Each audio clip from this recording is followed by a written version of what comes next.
Bonjour à vous tous les amis. Alors je reviens après un long moment d'absence pour vous parler d'un sujet très intéressant sur les 44 pentacles du roi Salomon. Alors les sceaux de Salomon proviennent du manuscrit connu sous le nom de Clé de Salomon, également aussi appelé Clavicula Salomonis. Cet ouvrage contient de nombreux talismans ou pentacles, notamment les 44 pentacles planétaires. Ils sont utilisés dans de nombreuses traditions magiques, comme dans le voodoo, ou dans la magie cérémonielle, ou même dans les praticiens du paganisme. Voilà. Il n'y a pas vraiment de limite, tout le monde les connaît. Dans la magie juive populaire, toujours encore aujourd'hui, ces pentacles, qui sont nommés en hébreu des caméiotes au pluriel, sont considérés comme des ségoulottes. Alors une ségoula, en fait, c'est une forme de magie qui est autorisée par les autorités rabbiniques religieuses. Et vous pouvez trouver sur certains sites qui vendent des articles liés au judaïsme, vous pouvez trouver ces fameux 44 pentacles de Salomon, qui sont considérés comme une magie tout à fait valide et admise et autorisée, on va dire, parce que c'est pas trop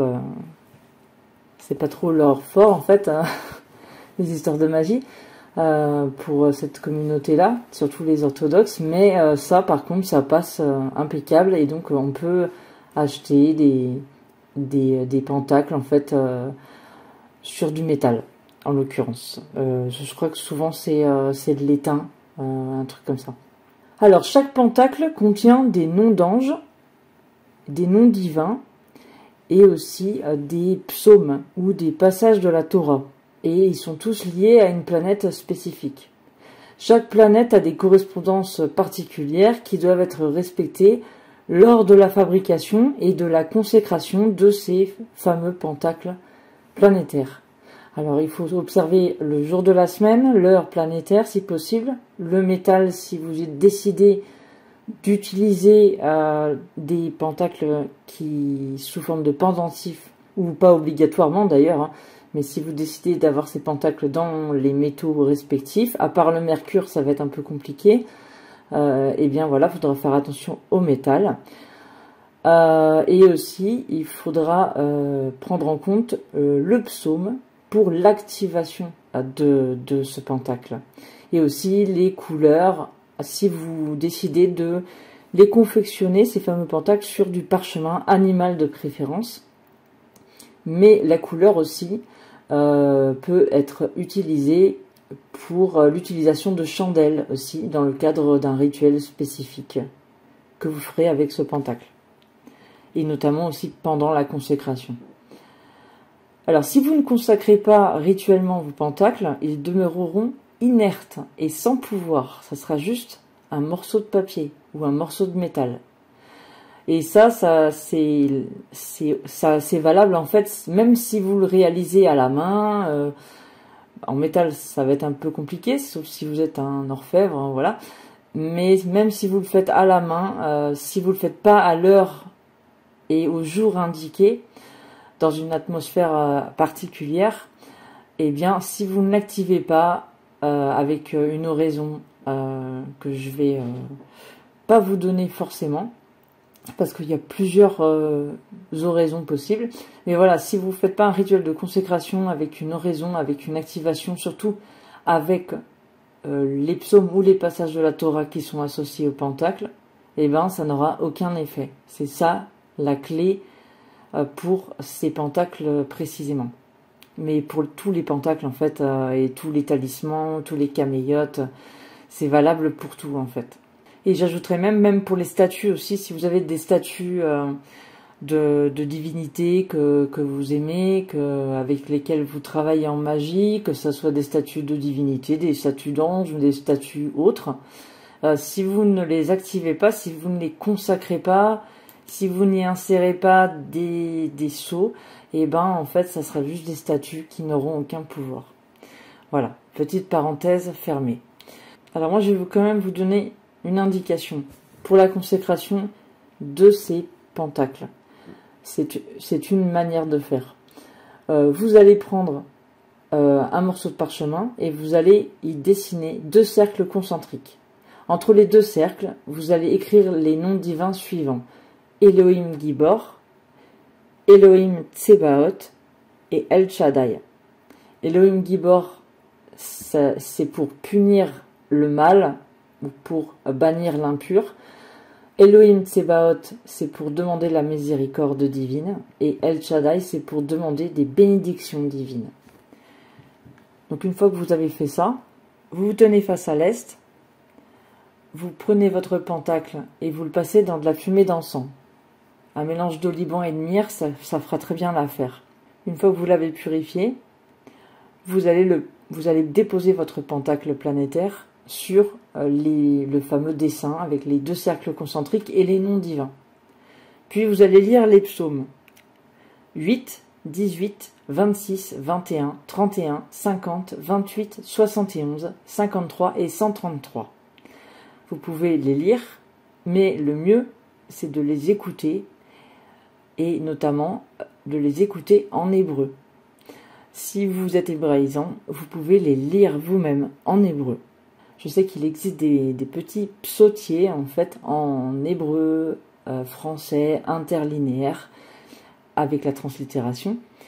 C'est ce que j'ai moi, et ça tient dans la poche en fait, et voilà, ça pourra être utile si vous décidez de travailler ce type de magie. Après, vous allez prononcer une oraison pour demander l'activation de ce pentacle. Alors là, c'est à votre discrétion, et c'est suivant votre paradigme personnel, mais il faut quand même rester dans une certaine cohérence. Vous n'allez pas demander à la déesse Hécate de consacrer ses talismans, ou au dieu Apollon, ou Apophis, ou autre chose. Il faut rester dans le cadre des anges et des noms divins. Par exemple, dans le livre de Georges Laï, qui s'appelle « Vie mystique et cabale pratique », il propose cette formule suivante, que vous connaissez probablement, pour consacrer les pentacles. Au nom d'Eye Asher Eye, au nom de Yod et Vav E, Dieu d'Israël. À ma droite, Michael, à ma gauche, Gabriel, devant moi, Oriel, derrière moi, Raphaël, et au-dessus de ma tête, la Shrina. Que ton nom, que ton sceau de sainteté marque le succès de un tel, fils de un tel. Amen, c'est là. C'est une manière de consacrer le pentacle. Voilà, je vous ai donné une indication, mais après c'est quand même à vous de jouer. Alors je vous donne pas l'oraison précise, parce que déjà vous allez faire des recherches, et je pense que vous n'aurez pas de difficulté à trouver si vous savez chercher. Et je vous le donne pas en fait parce que vous allez voir, dans ces 44 pentacles, il y en a qui sont très très dangereux. Et donc voilà. Alors, vous devrez également prononcer les inscriptions, les mots de pouvoir, les mots divins et les psaumes qui sont associés à votre pentacle. Donc, une fois que vous aurez répété l'oraison de consécration. Une fois qu'il sera consacré, vous tenez le pentacle de votre main gauche et vous récitez le psaume, justement, associé. Et c'est mieux de réciter le psaume en hébreu pour qu'il soit activé, ce sceau. Et d'ailleurs, à chaque fois que vous voudrez l'utiliser, il faudra répéter ce psaume en français ou en hébreu de préférence. Vous connaissez mon amour inconditionnel pour l'hébreu, c'est pour ça que j'insiste. Alors j'aimerais ajouter quelque chose d'important, c'est que votre camélia, votre pentacle, si vous l'avez fait sur du parchemin ou si vous l'avez acheté sous forme de médaille en métal, il y a certains praticiens qui recommandent de nourrir en fait ce pentacle avant chaque utilisation avec de l'huile consacrée. Alors cette huile, elle peut être composée de plantes qui correspondent à la planète du pentacle. Donc c'est une huile planétaire en fait que vous allez composer vous-même avec 3 ou alors 5 ou 6 plantes. En fait, choisissez on va dire un chiffre symbolique qui vous correspond, qui correspond à vos symbolismes personnels, et vous allez donc créer une huile spéciale, une huile planétaire pour nourrir en fait ce talisman. C'est sûr qu'une médaille en métal, ça va être beaucoup plus facile de la oindre avec de l'huile.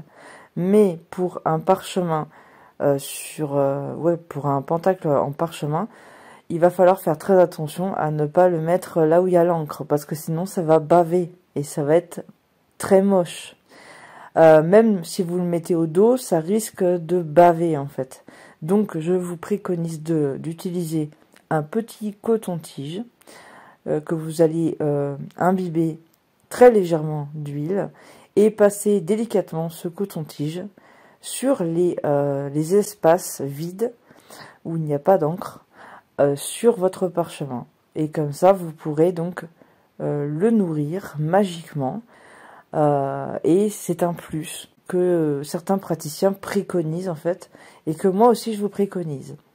Je vous recommande aussi, si c'est évidemment un pentacle pour votre usage personnel, de mettre votre nom au dos de ce pentacle, surtout s'il est fait avec amour, j'aimerais dire. Oui, ça c'est sûr, mais s'il est fait pour vous et pas pour quelqu'un d'autre évidemment. Donc vous marquez votre nom, votre prénom et le prénom de votre mère. Par exemple, on va faire un exemple, Paul Dupont, fils de Françoise. Voilà. Et pour une fille, c'est Amélie Poulain, fille de Jacqueline. Voilà, c'est comme ça qu'on nomme en fait, qu'on nomme les choses et qu'on nomme les personnes dans la tradition hébraïque et aussi dans beaucoup de traditions magiques. Donc faites ça. Vous pouvez aussi, si vous destinez votre pentacle pour un objectif bien précis, et bien juste en dessous de votre nom, vous pouvez mettre l'objectif. L'objectif, vous l'écrivez au présent et vous évitez les formules négatives. Mais ça, vous avez déjà dû en entendre parler. C'est pas par rapport à la loi de l'attraction, c'est juste que c'est mieux, voilà. Et que c'est pas nouveau et que ça date pas de la loi de l'attraction. Donc par exemple, si vous utilisez un pentacle pour vous protéger contre les mauvais esprits, chose que vous allez voir prochainement avec les pentacles de Saturne, eh bien vous dites je suis protégé contre toute attaque de toute nature. Et c'est au présent et c'est positif. Et voilà, donc c'était juste un petit ajout pour que vous ayez le plein potentiel du pouvoir actif de ces pentacles magiques. Il est aussi très important que ces pentacles soient cachés à la vue de tous. Donc, si vous devez le porter sur vous, ou alors si vous devez juste l'utiliser sur votre autel ou dans votre espace de travail magique, prenez soin de confectionner une petite pochette prévue à cet effet, à la dimension de votre pentacle, et de le ranger soigneusement, déjà pour le protéger, et puis surtout pour pas qu'il soit vu ni touché par qui que ce soit. Sinon, vous pouvez le brûler et en refaire un autre, hein, ça c'est clair. Je vous dis ça parce que les gens font pas forcément attention, ils laissent traîner leur truc, et après c'est la catastrophe, puisque le talisman, l'amulette ou autre, eh bien elle est souillée, on va dire, avec les énergies de quelqu'un d'autre. Ça veut pas dire que la personne est sale, ça veut dire juste qu'un objet magique, des choses magiques qui sont consacrées comme ça, eh ben il faut pas que ça soit vu ni touché par personne.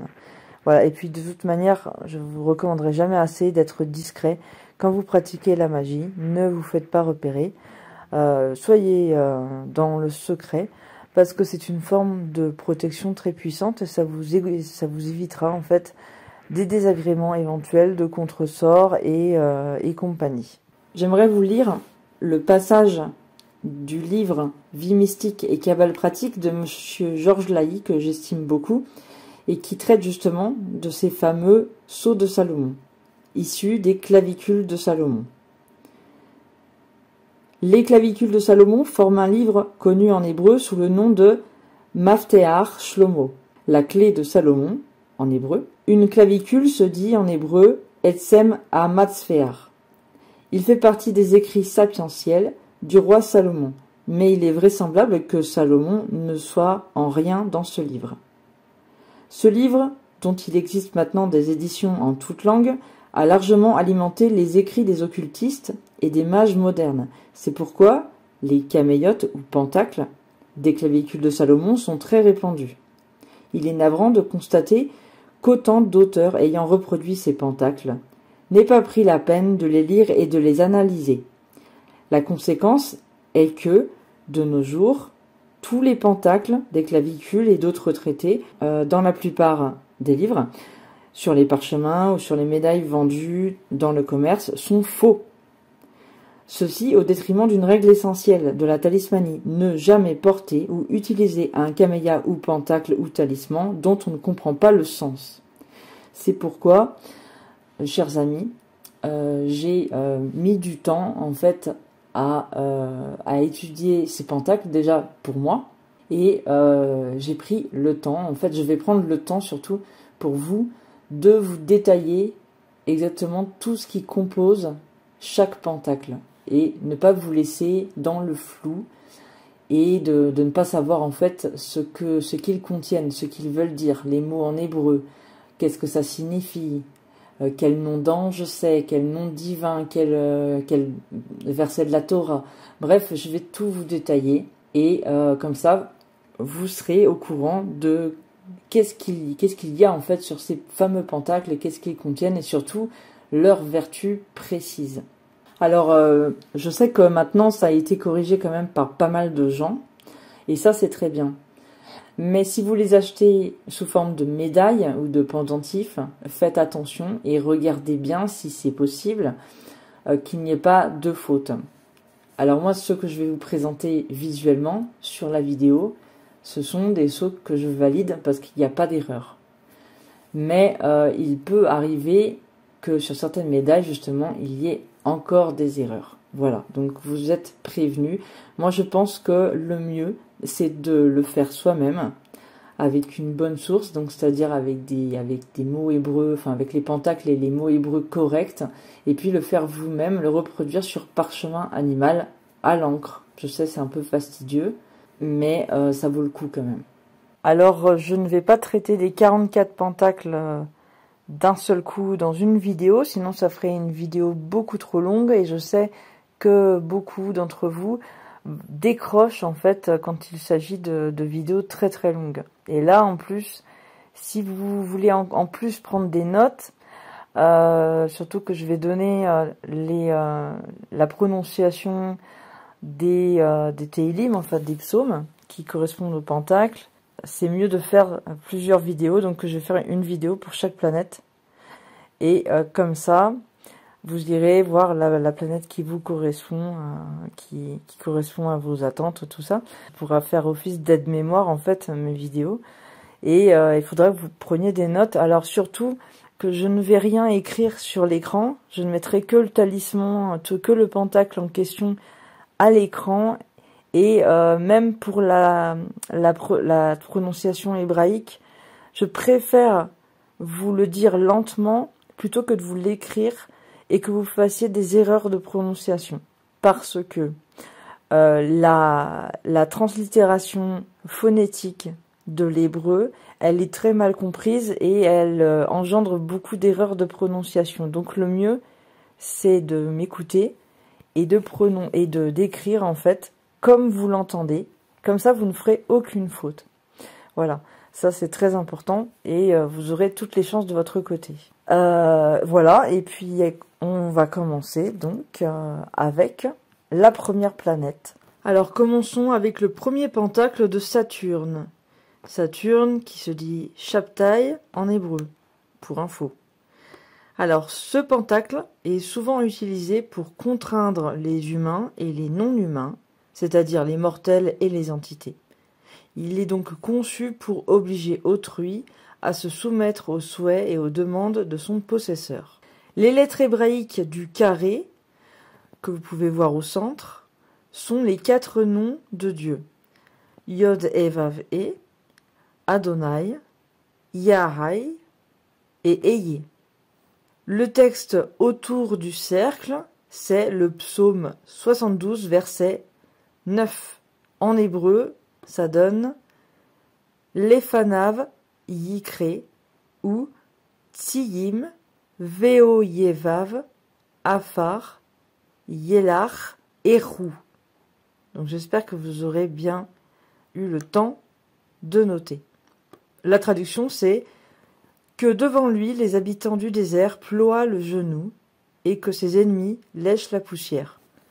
Alors la traduction, elle peut être différente de vos Bibles, par exemple Louis II, ou alors King James, ou encore d'autres versions œcuméniques comme la Bible de Jérusalem, par exemple. Et parce que moi, en fait, je me base sur la massorétique et les traductions françaises de la massorétique. Voilà, pour info. Le jour où on doit concevoir et consacrer ce pentacle, c'est le samedi. Les couleurs à utiliser, c'est le noir. Et le métal, si vous voulez l'avoir sur du métal, c'est le plomb, bien sûr. On passe maintenant au second pentacle de Saturne. Si vous participez à une compétition, quelle qu'elle soit sportive, personnelle ou commerciale, ce pentacle est fait pour vous. Il devrait être porté lors d'une recherche d'emploi ou pendant la négociation de tout type de contrat. Si vous avez déjà étudié les sceaux, et surtout si pour les hébraïsants, vous reconnaîtrez le très célèbre carré magique Sator, Opéra, et ainsi de suite. Ce carré est très ancien, puisque l'on trouve ce fameux carré magique dans quelques sites antiques, plus précisément dans les ruines de Pompéi. Il est le plus souvent mentionné dans les livres de magie de la période médiévale. Bien qu'il existe plusieurs traditions sur ce carré magique et sa fonction, certains croient qu'il a des pouvoirs généraux et que par conséquent il est considéré comme un exhausteur ou un amplificateur.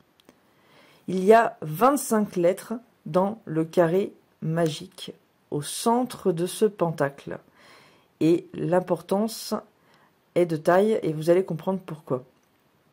Le verset qui est associé à ce pentacle magique, c'est le psaume 72, verset 8. En hébreu, ça donne Veyerd miyam ad yam uminahar ad afsei aretz. Que sa domination s'étende d'une mer à l'autre, du fleuve jusqu'aux extrémités de la terre. Voilà la traduction. Et en hébreu, ce verset contient 25 lettres, comme pour le carré du centre du pentacle.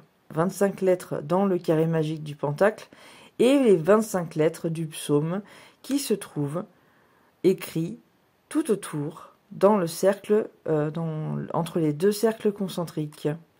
Alors, c'est pareil, le jour de la confection et de la consécration, c'est le samedi. La couleur, c'est le noir pour les chandelles ou pour l'encre utilisée, si vous le faites sur parchemin. Et le métal, c'est le plomb.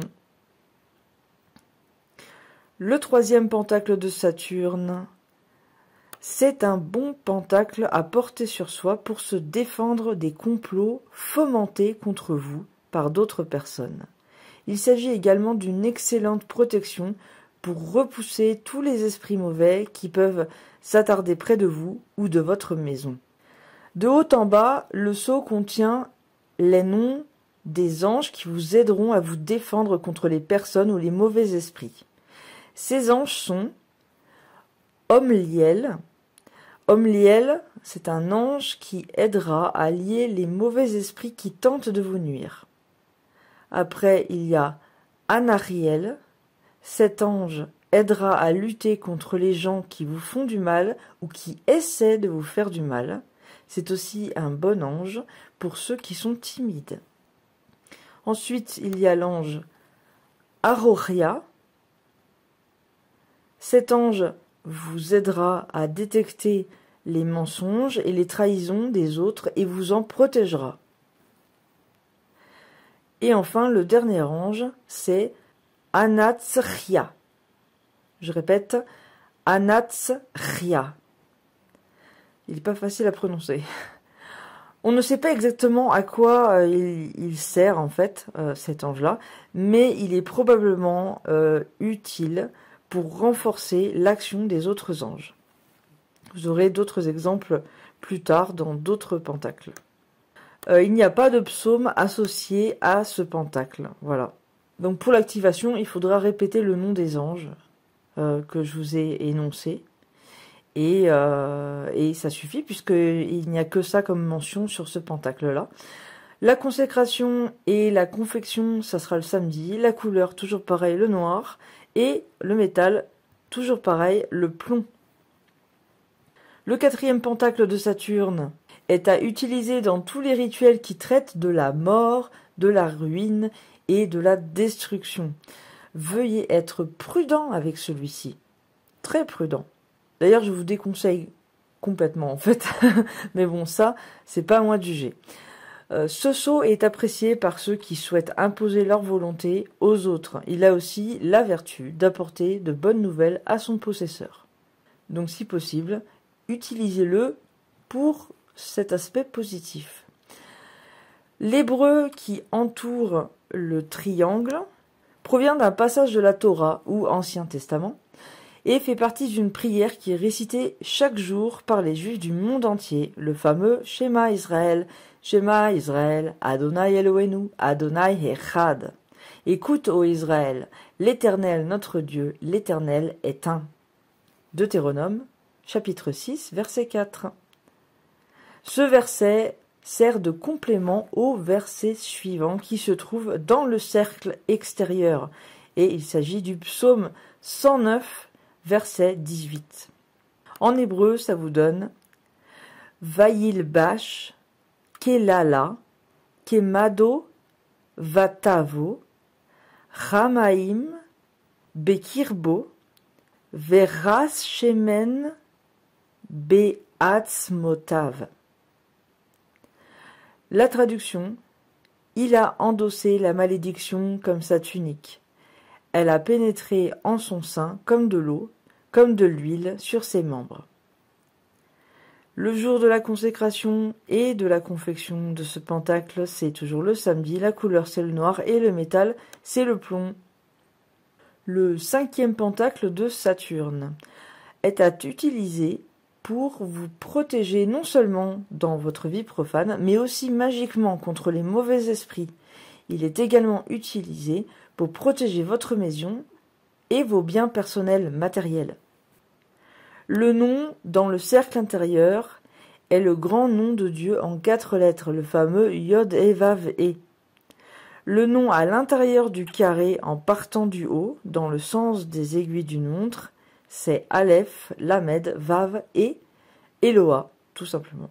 Les noms d'anges qui sont juste à l'extérieur du carré sont Aréana, c'est l'ange qui vous montrera comment vivre une vie correcte.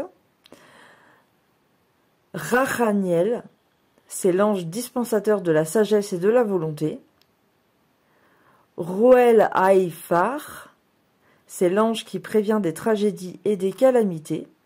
Et Noafiel, c'est un ange qui, comme pour l'autre précédemment, qui n'a pas forcément de fonction précise, mais qui est là pour amplifier l'action des autres anges. Peut-être que c'est leur chef, je ne sais pas.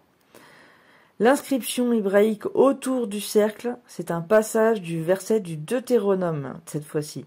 Et ce n'est pas un psaume.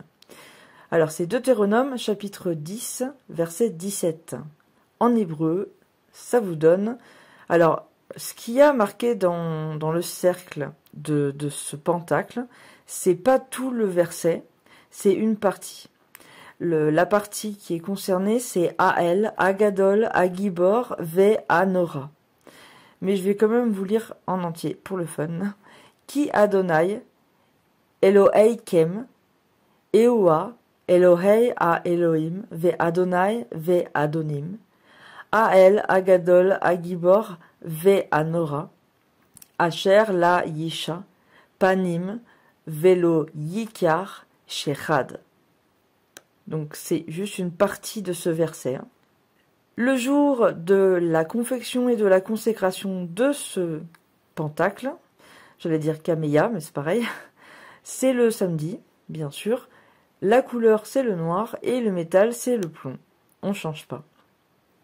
Le 6e pentacle de Saturne, ce sceau est très dangereux et doit également être utilisé avec la plus grande prudence, les amis.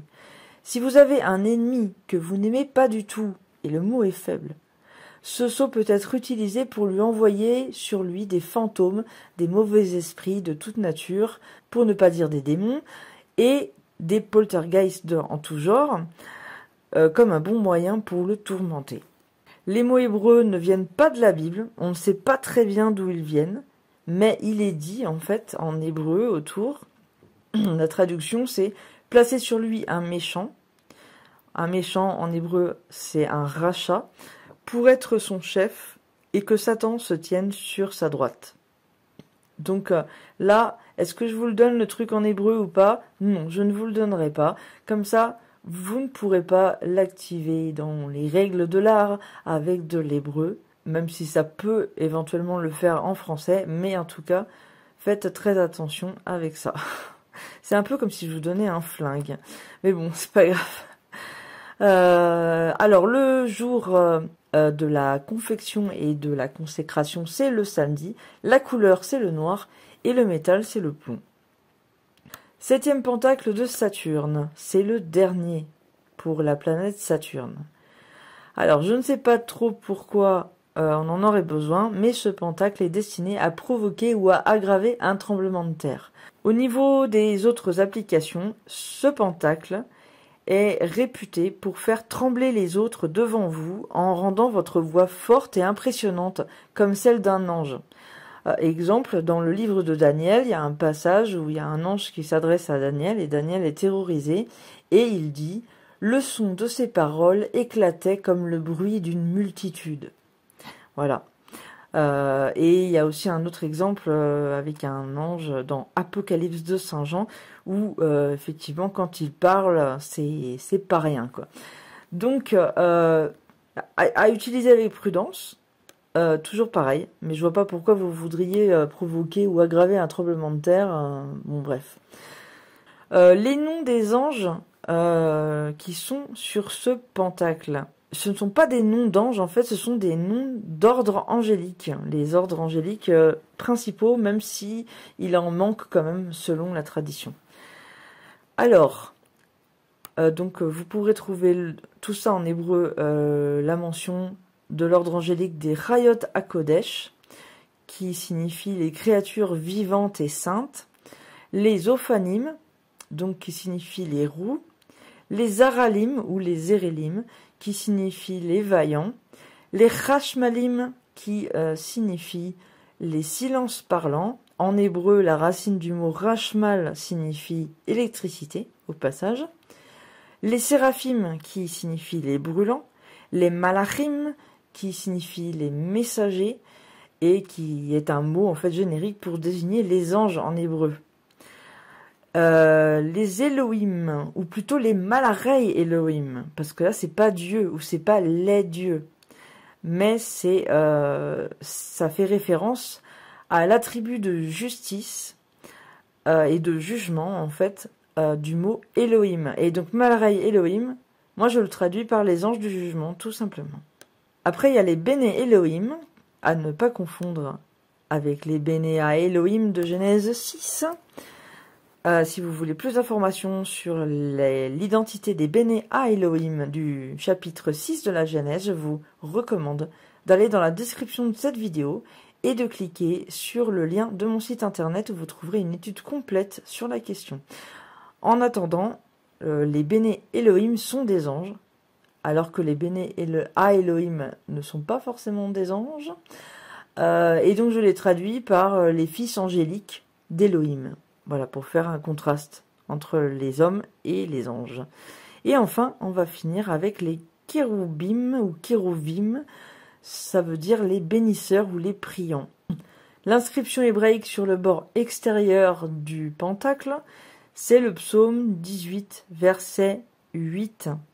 Vatig H vatir H, Haaretz, Umosedei, Arim, Yirgazu, Vayitga, Ashu, Ki, Rara, Lo. Soudain, la terre oscille et tremble, les fondements des montagnes sont ébranlés, secoués par la colère de Dieu. Voilà pour le psaume. Le jour de la confection et de la consécration de ce pentacle, comme tous les autres pentacles de Saturne, eh bien c'est le samedi. La couleur utilisée pour l'encre ou pour les chandelles, c'est le noir, et le métal, c'est le plomb. Voilà, c'est terminé pour les 7 pentacles de Salomon concernant la planète Shabtai, la planète Saturne. Je vous dis à très bientôt les amis pour la suite et pour on va passer à une autre planète la prochaine fois. Prenez soin de vous, n'oubliez pas de partager cette vidéo pour que mon travail soit vu, ça fait toujours plaisir. Et n'hésitez pas à mettre un commentaire et puis un pouce et je ne sais quoi. Et puis abonnez-vous si vous aimez bien. Voilà, ça fait toujours plaisir. Et voilà, et je vous dis à très bientôt les amis.